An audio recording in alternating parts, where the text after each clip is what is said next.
everyone, and welcome back to Break Time Conversations, a YouTube channel where I have conversations with people in the education space.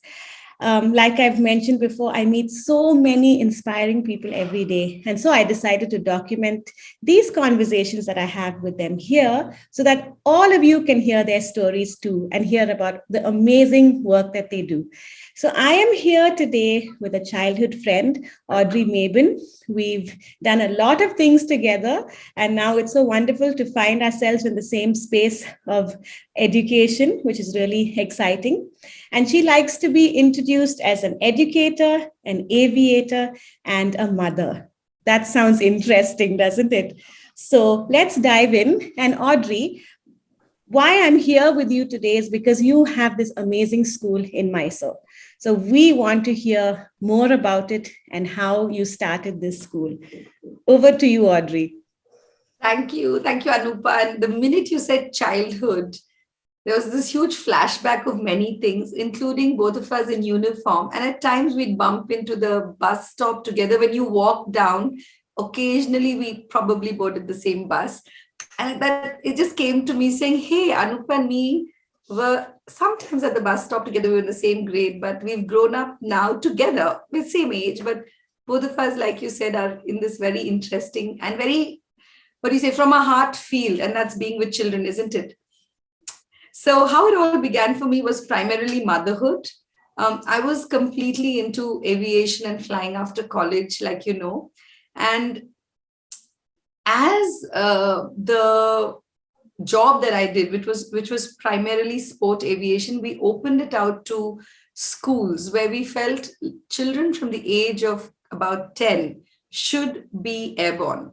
And I started working with schools across Bangalore, which at that time in the 90s was booming with international schools. Early 2000s was booming with a lot of schools which came in with new age ideas and philosophies. And we also kind of worked across schools in southern India, central India. And while I was working with children, I found myself naturally inclined to children. I found I was having some impact just by the end of the programs that I ran, the outbound programs. There was a connect I was making. I was beginning to identify that without being formally educated, I identified that there were different types of children. They learned differently. This was my notes. And then before you knew, I was a young mother. And my struggle with my first daughter was just to find the right school. I've shifted 9 schools for her. So by the time Jay, my second born, my son, we moved to Mysore.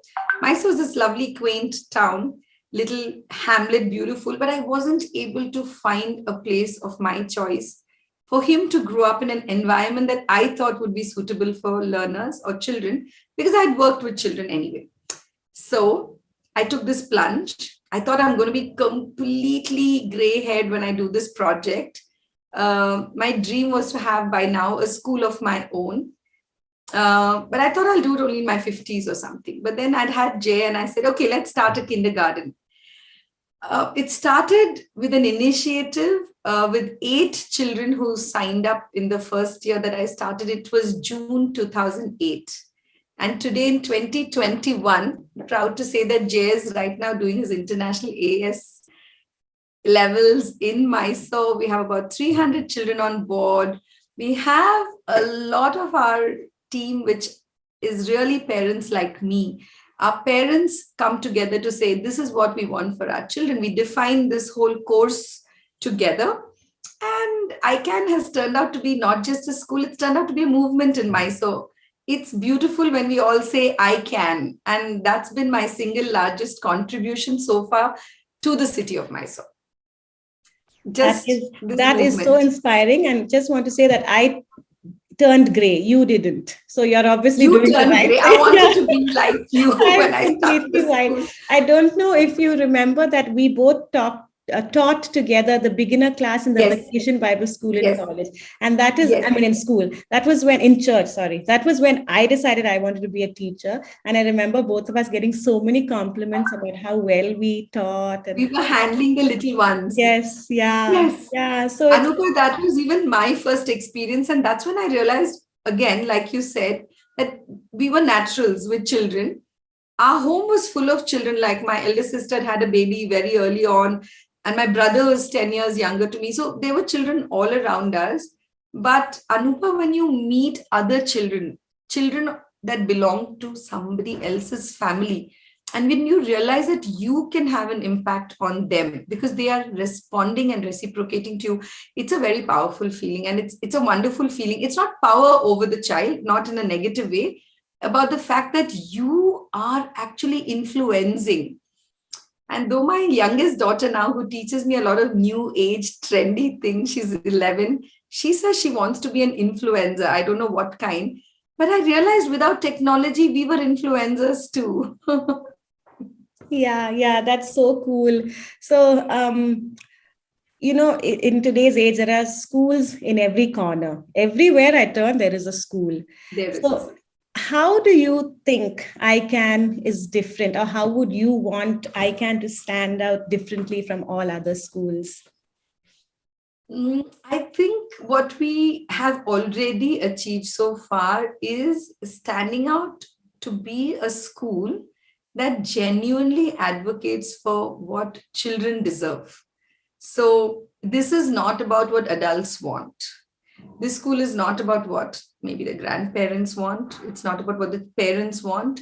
It's really a school where we are helping children feel good about what they want. So what does a child want? First of all, a child wants to feel safe. A child, I'm sorry, there's been a technical. Children want to, I'm so sorry. That's okay. Be safe. We have bumps in the air when you're flying. This was one of those. Of course, please. No problem. So children want to be safe, like what you saw just happen. I'm glad it happened with the word safe. You don't want a physical calamity. You don't want an emotional disaster. You don't want anybody leaving scars on a child's mind. And Anupa, I realized that happened with my own children initially. When you go to leave children at play school, their first experience, there are different philosophies, but I wanted that to be a happy experience, weaning off the parent. So the first primary experience of coming to our school was to make it pleasant. So we noticed that little ones, some of them take just 2 days to say bye-bye. Some of them are saying bye-bye on the first day, but there are some who needed a whole year. But we are non-judgmental. We let the parent or the caretaker be in the premises, be part of the learning process, the weaning off process. Because once children say bye-bye, then they're good. They're saying bye to you every day thereafter and going to school. So like I said, safety, both emotionally, physically. What else do children want? They wanted to be given a say in choices that they have to make. So how can we engage them with deciding and agreeing rather than forcing? So for example, school rules. Now, in many places, you force school rules down children, but what if you got them to agree with you? What if you got them to collaborate with you and decide what the consequences also would be? So, hey, we're all in agreement about how we function together. So I found these little things made so much of a difference, and that snowballed into the present day. The student council, for example, represents the students' voice, and they are telling us a lot about what they want for themselves. And it's all playing out in front of us, wherein you see the older learners taking so much responsibility, even for somebody in kindergarten or primary today, and that's beautiful. So in a sense, why would we be different? What would we stand out for? I just always repeat and remind myself, and in every staff meeting and parent meeting, one reminder: whatever decisions we take and everything we do on a daily basis, answer only one question: is it in the best interest of the child? If the answer is yes, let's go ahead and do it. If it's for them, it's something that is definitely going to impact them or make a difference to them, we'll go ahead and do it.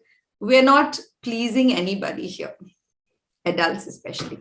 That's brilliant. I love it. And I love how you say you're working, all of you working in collaboration with one another. I had a horrible time in school, and I'm sure school would have been a better place if we were able to work in collaboration with one another. So that's lovely, Audrey. So my aim is for these conversations to be very short. So we're going to quickly end. And as we end, I just want to ask you, how do you balance your life as an educator, as an aviator, and as a mother?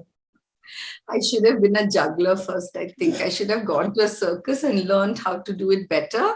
Sometimes I really struggle, but I'm blessed with the fact that I just end up taking each day as it comes, and I elicit a lot of support from my own children. I think without their support, it would have been very difficult. So I've successfully brought up 3 very independent beings. And we've seen that if we're all independent, life's very simple. We keep it simple. Everybody has to chip in.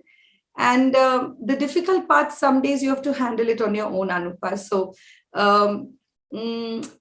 family support, I think, is essential for anybody to be able to achieve anything big or small. And so I really thank my family, which is including my mom and sister, who are part of this huge movement called ICAN. And I think they play a huge role in my success. I wouldn't be successful independently. And that I've realized right from the gentleman who stands at my gate, a young boy. I've seen him grow, and I've been very excited about supporting his education also. Everybody has contributed. So this success and this balance comes from just taking everybody along. And I think that I do well. That's awesome. So as we end, is there one word of advice for all the other entrepreneurs who might be listening to this conversation? Somebody who is probably wanting to give up, and one word from you or a sentence or whatever. I just want to tell everybody that when we started this mission and this idea of setting up a school, we didn't have capital. We didn't have a space. I only had an idea. I share what we call the wealth. Any amount that comes in as fees must be shared with those who contribute to your existence. And by doing that, I realized I was able to grow this institution without taking support financially from. We've not borrowed from institutions. We don't owe anybody money, but whatever has come in has been carefully looked after and spent, so carefully. So I may not be a great success in terms of how can you make a huge profit in 3 years or 10 years. I don't think schools are meant for that. If we could really, for the fees you charge, if you can give back 99% back to the children, your school is going to grow. Your ideas are going to grow. Even if you're doing an activity for children and you give back that 99%. So my mathematics is very different. Luckily, I'm a student of accounting. I know about balance sheets, but don't come to me for financial advice. Just come to me for advice on passion, on how to see a little seed grow into a tree. Anupa, I'm very happy to tell you that we have been in a rented premises all our life. And we're going to move into another rented premises, but now we'll take our children into more space. We'll be able to give them more space. It takes time sometimes, but entrepreneurs have to never give up. Yes, thank you so much. Never give up. That's so inspiring. Thank you, Audrey, so much for sharing. I know there's so much more that you have to share. So maybe we can do that at another time. But I'm so glad we made this happen. Thank you, Anupa. And the break time on my video is going to be a long break time because I have a tendency to talk too much. Yeah, that's okay. Anupa. So maybe this could be the lunch break conversation, which is usually a little longer. Anyway, so thanks so much and all the best. And with the ICAN movement, and definitely whoever's in Mysore, check them out. And if you're in Bangalore, that's close enough, please drive up and give Audrey a call. Yes, thank you. Okay, bye-bye. Bye-bye.